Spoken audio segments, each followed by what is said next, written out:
What's going on, everybody? This Afro Think Tank. White woman exposes the Klan.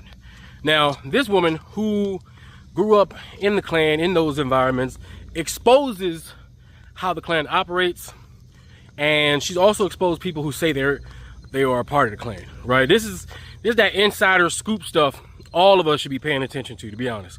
Like, I'm sure some of the rules apply to other organizations and groups, right? But when you have a white lady willing to risk their life to say this, because listen, when white women do this, when white people in general expose these organizations, this culture, it is a risk to their safety. Trust me, because they are viewed as the enemy of their people when they expose it. No matter whether it's good or bad, they are viewed as the enemy. The same way we view black people who go against or speak about the black community negatively in order to pander to or seek out validation for whiteness, we look at them as traitors, coons, coonarians, and various different terms, Uncle Toms and all that. So they have their own versions. So without further ado, let's listen and learn from this white lady. Anyway, that's all I gotta say. It's Afro Think Tank. Learn something, teach something. I'm out. A few days ago, I made a video about this female who was claiming that she was in the Klan. When you're in the Klan, you don't announce that you're in the Klan. It's kind of like Fight Club. That bitch was full of shit. What I'm gonna do right now, I can't type it out because some of these terms are flagged, but I'm gonna give you some of their coded language. So when you talk to these idiots, you can tell exactly what's wrong with them. When I was young, I married into a Klan family, so I'm familiar, but you may not be. It was tough being around a bunch of dumbasses. First term, 14 words. We must secure the existence of our people and a future for white children. The number's 88.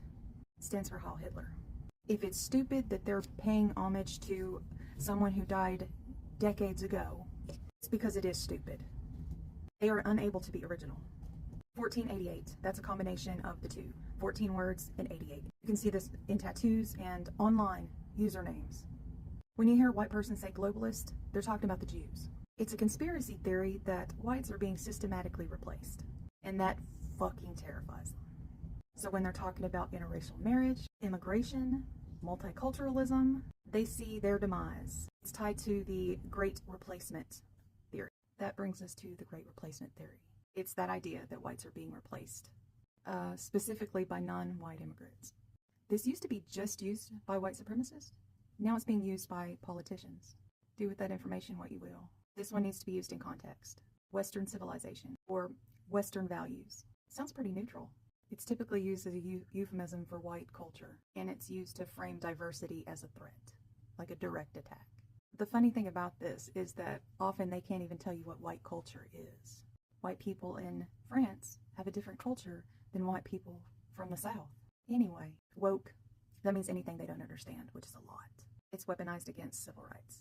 Boogaloo, it's often called the Big Igloo or the Big Luau, and that's slang for a racial civil war. Based. This is used to describe someone who is brave about being racist. White-pilled. The idea that whites would win an ideological war. If these motherfuckers were our ideologues, we ain't winning shit, as you can probably tell. Red-pilled. This is people who wake up to the truth. You can just use that one back on them. Oh, you're woke. You finally woke up. But this is often used by misogynists in the incel community. I did another video on the incel fuckers. Or more specifically, the non-fuckers. Sometimes these people will say, again in contact, I just started noticing. Like, just shut the fuck up. You don't even need the first 3 words. It's okay to be white. Nobody said it wasn't, by the way. This is the way they try to farm victimhood. Anti-white racism. This is used in response to things like DEI and CRT. In other words, shit that they don't understand. Ethno-state. It refers to a country or region where there's predominantly white people. One race. Anti-globalist, anti-Jewish. Race realism, it's a term for white supremacists who understand nothing about science to justify racism. So eugenics, identitarianism, it's just white nationalism.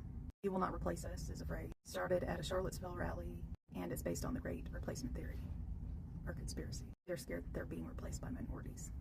Deus Vult, that's Latin for God wills it, and it originated in the Crusades. But of course, white supremacists had to hijack it. Oh, and neo-crusaders.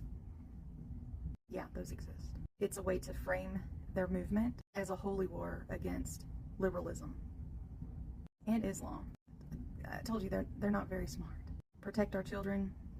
Oh no, it's fucking drag queen. That's all you need to know about that one. Heritage and not hate, we know about that one. Reclaim America. That implies that the country belongs to Christians, to white Christians, and is being stolen by progressives. Progressives, black people, immigrants. A land that was never ours to begin with. White pride, that was in response to BLM. Ovenworthy. I'm not going to go into that one. Use your imagination. It's probably what you think. Some emojis. The juice box. It means juice. The cup of milk emoji. White purity. Pepe the frog. White purity. I will try to do another video with the terms, but I have to figure out which one of these terms I can't put on the videos. Anyway, tell me what you think in the comments. See you next video. Free Sudan! Boycott diamonds and gold! Free Sudan! Boycott diamonds and gold! We most definitely cannot forget about the people of Sudan! Wait. Before you go, for all my subscribers and philanthropists out there, I'm building a solar power community water bowl system in Nigeria. It's going to cost between $5,000 and $6,000. I'm trying to raise money. If you want to participate and help me build this solar power water system, please donate to the Cash App and put solar water in the notes. Solar water in the notes. I'll put PayPal, Stripe, and Zelle. Anyway, thank you. That's all I got to say. It's Afro Think Tank. Learn something, teach something. I'm out. Thanks for watching Afro Think Tank. Don't forget to like, share, and subscribe. And follow me on Substack and Patreon for more content. Remember, it's Pan-Africanism or nothing.